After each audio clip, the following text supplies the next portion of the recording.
É muito engraçada essa passagem, porque ele evidentemente está reproduzindo a briga entre românticos e clássicos, Ingres e Delacroix, né? O Autain, que é esse aqui que dispõe as cores uma por uma, é justamente aquele que compõe por partes, né? Até faz os 3 passinhos atrás, que era um gesto da academia, né? Que tinha que fazer 3 passos acadêmicos para olhar o quadro e depois você pintar um outro pedacinho. 3 passos aí. E o Mouret dispõe como Delacroix, né? Aquela coisa de sobrepor até chegar na máxima intensidade, né? Mas esse ainda é um trabalho juvenil do Mouret, em 64, ele diz o Zola. Depois ele vai criar coisas sempre mais inacreditáveis, como uma famosa abertura da loja, que é a abertura cujo tema é apenas o branco. Ou seja, aquele enorme mundo só de tecidos brancos e de todas as tonalidades. Essa é a obra-prima do Mouret. Também vou ler a descrição, porque é uma descrição que também tem relações com a arte. O que retinha aquelas damas era o espetáculo prodigioso da grande exposição do branco. Perante elas, primeiramente, havia o vestíbulo, um atro de espelhos claros, pavimentados em mosaico, onde as prateleiras dos preços baixos seguravam a multidão voraz. Então, tem uma estratégia, né? No começo tem as coisas de preço baixo, vestíbulo, com pavimento em mosaico, um pouco como aqui vocês veem essas coisas todas arrumadinhas, né, na entrada. Em seguida, as galerias mergulhavam numa brancura resplandecente, uma perspectiva boreal, toda uma paisagem de neve, desdobrando o infinito de estepes retesadas de arminho, o amontoado de geleiras iluminadas pelo sol. Reencontrava-se aí o branco das vitrines externas, mas reavivado, colossal, queimando de um extremo a outro da enorme volta, com o crepitar branco de um incêndio em plena força. Nada mais do que branco, todos os artigos brancos de cada departamento, uma devassidão de branco, um astro branco cuja radiação fixa cegava inicialmente, sem que se pudessem distinguir os detalhes no meio dessa brancura única. Logo os olhos se acostumavam. O extraordinário, repetiam aquelas damas, inaudito, seria mais ou menos o que diziam os críticos, né, no Alito. Elas não se cansavam dessa canção de branco, cantada pelos tecidos da loja inteira. Mouret nunca fizera algo tão grandioso. Era o golpe de gênio de sua arte do etalagem. Sob o desmoronamento dessas brancuras, na desordem aparente das estofas, caindo como por acaso das caixas rasgadas, havia uma frase harmônica, o branco acompanhado e desdobrado em todas suas tonalidades, que nascia, crescia, espalhava-se, com a orquestração complicada da fuga de um mestre, cujo desenvolvimento arrasta as almas num voo sempre mais amplo. Nada mais do que branco, e nunca o mesmo branco, todos os brancos, elevando-se uns sobre os outros, opondo-se, completando-se, até o esplendor da própria luz. Quem escreveu a introdução da edição que eu uso do Paradiso das Damas, o Le Bonheur des Dames, lembra que tem um poema de Théophile Gautier que se chama Sinfonia em Blanc, que poderia ser inspiração para essa passagem. Tem também na pintura, tem 2 sinfonias em brancos, que são do Whistler, também da mesma época, né, que também tratam dos tecidos, né, de alguma maneira. Se chama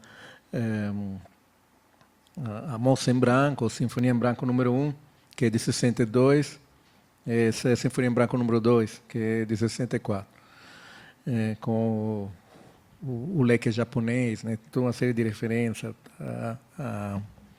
o vaso chinês, né, que esse aqui é mais orientalista, né, o anterior é mais romântico. Mas é sempre essa questão dos brancos sobre brancos, né?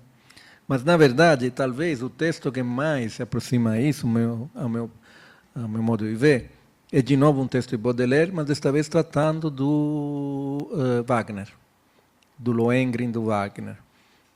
num texto que se chama Tannhäuser em Paris, que é a crítica que ele escreveu para defender Wagner na sua primeira apresentação em Paris, onde foi vaiado. Aí ele lembra de ter ouvido em concerto a abertura do Lohengrin, que de fato é uma obra-prima de orquestração, em que vai se construindo uma música sempre mais diáfana, em que vai crescendo, e o total da orquestra só toca no meio por 12 compassos, não lembro, mas enfim, por um tempo muito breve, depois vai se desfazendo de novo. Então, um aumento de intensidade, com aquele leitmotiv, né, que se repete, até chegar ao máximo e depois morrer. E a descrever essa experiência, o Baudelaire escreve dessa maneira. Desde os primeiros compassos, experimentei uma dessas impressões felizes que quase todos os homens imaginativos conheceram, pelo sonho, no sono. Senti-me liberto das ligações com a gravidade e reencontrei pela recordação a extraordinária volúpia que circula nos lugares altos. Em seguida, retratei-me involuntariamente o estado delicioso de um homem às voltas com um grande devaneio numa solidão absoluta, mas uma solidão com um imenso horizonte e uma ampla luz difusa. A imensidão sem outro cenário, senão ela própria. Logo provei a sensação de uma claridade mais viva, de uma intensidade de luz. Desculpa, me perdi. De uma intensidade de luz que aumentava com tal rapidez que as nuances fornecidas pelos dicionários não bastariam para exprimir esse acréscimo sempre renascente de ardor e brancura. Assim concebi plenamente a ideia de uma alma se movendo no meio luminoso, de uma êxtase feita de volúpia de conhecimento, planando acima e bem longe do mundo natural. É curioso que ele escreva Wagner de uma maneira muito parecida como Zola descreve essa apresentação dos grandes magazines, das lojas de departamento, porque, de fato, nos dois casos se trata de uma espécie de ambiente de experiência estética, mais de um objeto de experiência estética. Ou seja, se trata daquilo que Wagner definiu a obra de arte total, em que você era cercado de sensações extraordinárias que te tiravam da realidade, né, através do concurso de todas as artes. Aliás, nessas lojas de departamento havia também orquestra, né, durante as aberturas, né, tocava música ao vivo, né. Essa ideia de ser tirado de si mesmo, né, ser levado num universo de uma intensidade mais do que o normal, é a ideia base justamente daquilo que se chama Gesamtkunstwerk, né, a obra de arte total, pela qual, por exemplo, o Wagner tem que construir o seu próprio teatro, né, em que, desde a iluminação, a posição da orquestra, o cenário e tudo, é calculado para te dar uma sensação de realidade completamente diversa. Então, tem dois movimentos que são paralelos. Uma, a obra de arte como objeto se constitui como mundo pela própria organização interna, né? Por outro lado, a obra de arte, mas em geral o ambiente, né, em que esse novo tipo de circulação, de apresentação de mercadoria é mostrado, se constitui como uma obra de arte total, né, em que você se imerge, né, e vive uma realidade outra em relação à realidade normal, né? O Zola escreveu esse Bonheur des Dames, o Paraíso das Damas, e logo depois escreveu a obra, que é o romance em que ele narra o sucesso de escândalo, na verdade, depois do fracasso de um pintor de vanguarda, se chama Claude Lantier, cuja primeira pintura, que é um escândalo num salão, mas acaba criando um certo culto em volta dele, se chama Plein Air, é baseada sobre o Déjeuner sur l'herbe de Manet. Mas, na verdade, a figura do Lantier é um pouco Manet, um pouco Cézanne. Aí ele começa a pensar um outro quadro em que ele finalmente poderia realizar aquilo que apenas esboçados no Plein Air. E ele tem a intuição disso, passando em cima do Ponte Neuf, e de repente a imagem que ele vê do mundo naquele momento é a intuição da qual ele quer criar a grande máquina, como ele chama, quer dizer, a grande construção que seria o novo modelo de como se faz pintura. Ele começa a pintar, ele começa a degringolar, ele não consegue acabar esse quadro. E, ao final, ele cai na miséria, ele fica obsessionado, a mulher passa um estado de inanição, fica grávida, mas por razões de frio, faz um filho meio natimorto, o filho morre, ele no último dia retrata o filho, e esse retrato é a única coisa, aquela história é bem pesada lá Zola, né? É a única coisa que aceita no salão, finalmente, depois do plein air, que é esse menino morto. E quando ele vai no salão para ver, esse quadro é pendurado lá em cima, né? No lugar onde ninguém vê, né? E esse, depois ele se mata, depois vou descrever como. Enfim, esse é o fim trágico do romance. E o Cézanne ficou bravíssimo porque ele se reconheceu nessa personagem. E, de fato, o que o Zola, obviamente, apoiava esse tipo de arte, né? Mas o que ele achava que eles não conseguiam fazer é criar um sistema como ele estava criando na literatura, né? Com o grande ciclo que ele estava escrevendo, e que ele não conseguiam sair do inacabado. Ele não via em Cézanne, no inacabado de Cézanne, um recurso artístico novo, via um defeito, né? Eram mais talentosos dos jovens pintores, mas não acabavam um quadro, né? Não conseguia criar um sistema, não conseguia fazer o grande quadro, só fazia esboços, né? E aí é aí que houve a briga, né? Então, de um lado, ele tinha a sensação de uma arte acadêmica falsa, contra a qual ele sempre combateu, Zola. Por outro lado, a sensação que a nova escola não conseguia contrapor a isso nada que fosse realmente consistente. E essa era a crítica que fazia aos impressionistas. Curiosamente,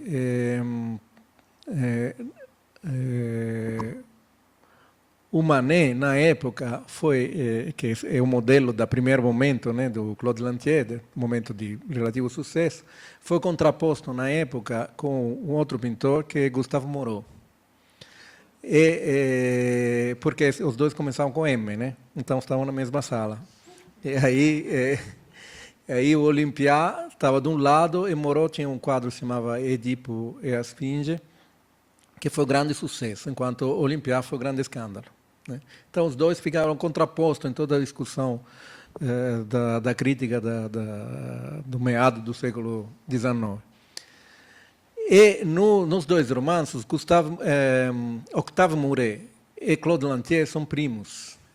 Então, quando morre Claude Lantier, a única pessoa rica que aparece no enterro é Octave Mouret. Não dá para dizer exatamente, não tenho nenhuma prova que ele se chama Octave Mouret porque ele pensou em Gustave Moreau, né? Mas a tentação vem, né? Porque, enfim, olha que coincidência, né? Inclusive porque o Moreau tem um tipo de arte que, de alguma maneira, é justamente aquilo que Zola rejeitava. Gustave Moreau foi pensado, depois, mais velho, foi mestre do Matisse, mas Matisse não pegou muita coisa dele. Gustave Moreau foi pensado como uma arte simbolista, decadentista, no sentido que era muito mórbida, mas baseado em uma descrição extremamente detalhada de situações fantásticas, né? E tem toda uma crítica que apoia Gustave Moreau, que é justamente a crítica literalmente oposta a Zola, principalmente o Huysmans, que é aquele que fez um romance que se chama Rebours, aqui não lembro, às vezes foi traduzido, e que faz uma descrição do quadro do Moreau nesse romance, que é uma dança de Salomé, que eu acho que é essa aqui. Você vê que não está nada a ver com Cézanne, de fato, né? Essa é uma versão que está em Los Angeles. Tem 3 versões. Uma está no Louvre. Eu acho que, pela descrição, é essa. Bom, são já as 10h10, então vou rápido.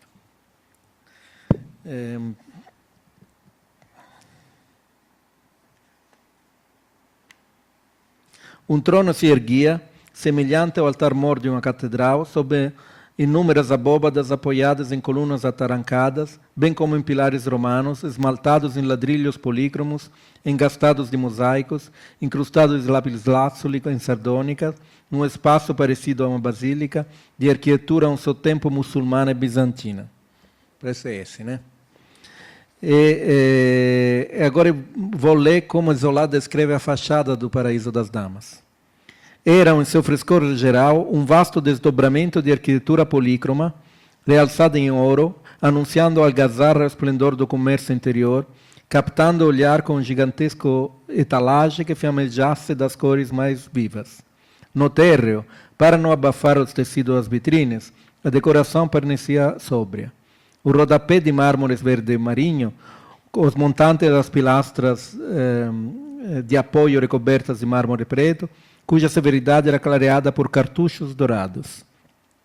E orestos em chapas de vidros não espelhados, em caixilhos de ferro, nada mais do que vidros que parecia abrir as profundezas das galerias e dos átrios à luz plena das ruas. Mas à medida que os andares subiam, os tons brilhantes se acendiam. Os frisos do térreo rutilavam de mosaicos. Uma guirlanda de flores vermelhas e azuis, alternadas com placas de mármore, onde eram gravados os nomes das mercadorias, ao infinito cingindo o colosso. Depois, o rodapé do primeiro andar, em tijolos esmaltados, sustentava de novo os vidros amplos vãos até o friso, feito de brasões dourados com as armas da cidade da França, e de motivo de terracotas, cujo esmalte repetia as tintas claras do rodapé. Finalmente, no topo, a cornija se expandia com a floração ardente de toda a fachada. Os mosaicos das faianças reapareciam com colorações mais quentes, o zinco das calhas era talhado de dourado, o acroteiro enfileirava um povo de estátuas. Acroteiro é a ponta, né, do teto, né, onde estão as figuras. As grandes cidades industriais manufatureiras que recortavam contra o céu aberto suas finas silhuetas. E os curiosos se admiravam, sobretudo, perante a porta central, da altura de um arco de triunfo, decorada ela também com uma profusão de mosaicos de faianças de terracotas, coroada por um grupo alegórico radiante de ouro novo, a mulher vestida e beijada por uma revoada risonha de pequenos amores. É um carnaval, assim, inacreditável. Mas a coisa interessante, não é tanto esse ecletismo, que é muito parecido com as imagens de Moreau, é que, ao mesmo tempo, essa confusão de todos os sentidos é uma classificação muito precisa, cartucho, os nomes de todas as mercadorias, né, todas as cidades oficiais da França. Isso responde a um critério. A loja de departamento acaba com a negociação entre vendedor e comprador. É a primeira vez que tem um preço fixo, né? O que significa que você se orienta sozinho a partir de indicações. Então, de um lado, tem que ter essa ideia de revoada e sensações, que te leva, obviamente, a desejar aqueles objetos como expressão de uma vida superior. De outro lado, tem que ter uma extrema lucidez, em onde você vai procurar as coisas.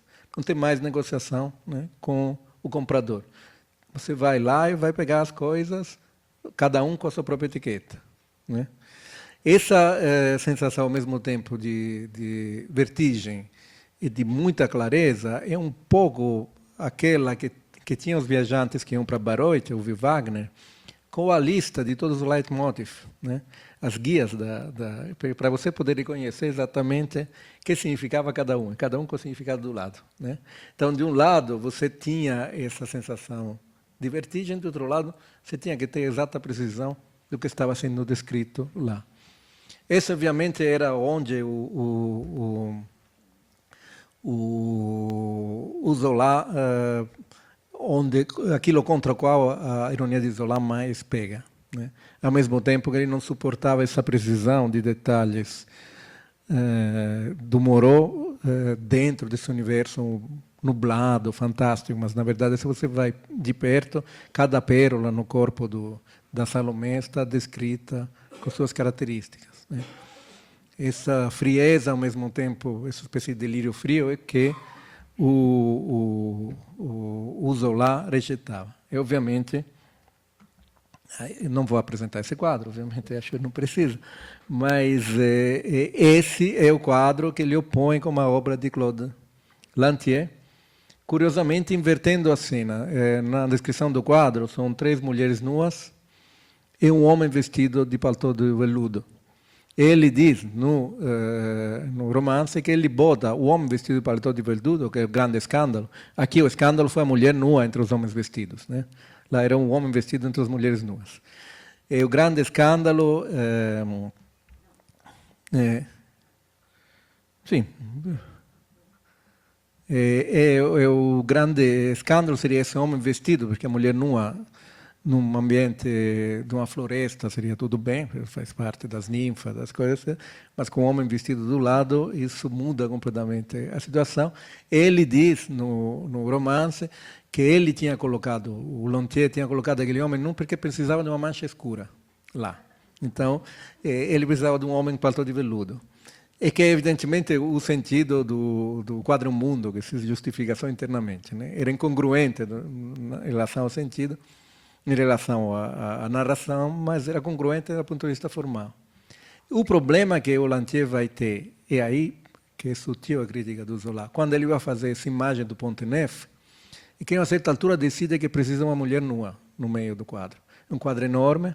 Essa mulher nua, que aparentemente está lá só por razões de equilíbrio compositivo, começa a crescer e devorar o resto do quadro. Praticamente ela vira uma obsessão, ele não consegue acabar essa mulher nua, que vira enorme no meio desse quadro, então vira um quadro quase surrealista, né? Imagina, se perde completamente a unidade. No final, ele se enforca na frente, é encontrado enforcado na frente dessa mulher nua do quadro, né? É gozado pensar dessas duas imagens, a mulher com revoada de anjos que a servem em cima da loja de departamento de Octave Moret, e essa mulher na frente, né, que destrói o quadro, porque ele não consegue mais manter a unidade, né, isso devora um pouco a sua tentativa de reconstituir uma máquina que faça sentido, no quadro do Claude Lantier. Né?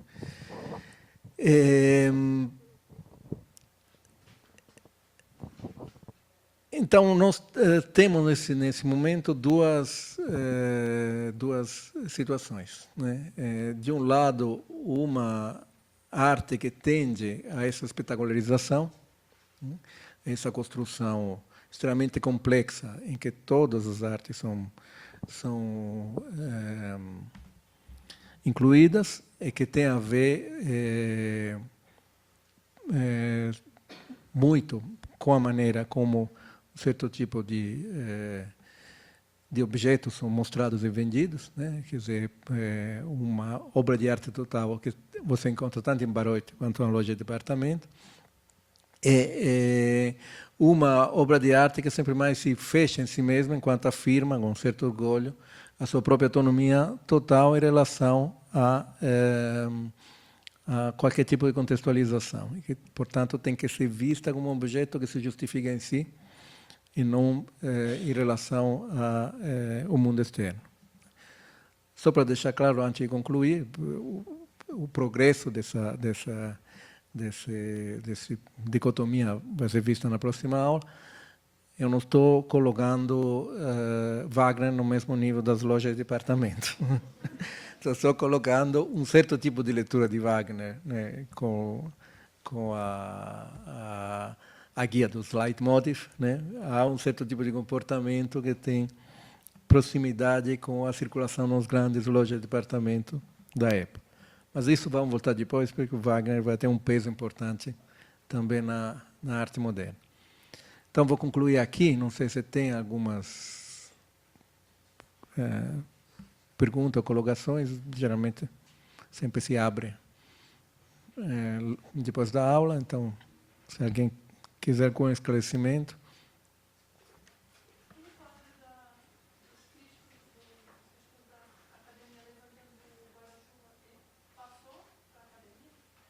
Não sei, é uma boa pergunta. Eu não sei nem se ele apresentou, porque esse quadro é de 1880 e tanto, antes de 85, mas não sei exatamente a data, não se sabe exatamente a data. E nessa época, o salão já estava meio cambaleante. Tinha um salão independente, né? Tinham várias associações, estava começando a se desmontar. Então não era tão importante entrar mais no salão principal. Duvido que ele tenha apresentado. Mas, evidentemente, ele é um pintor que olha já para uma linguagem mais moderna. Embora não seja um grande pintor, mas também é um pintor curioso, não é ruim. Mas é mais parecido a um Vallotton, né? Como estilo, cores chapadas, né? Enquadramentos estranhos.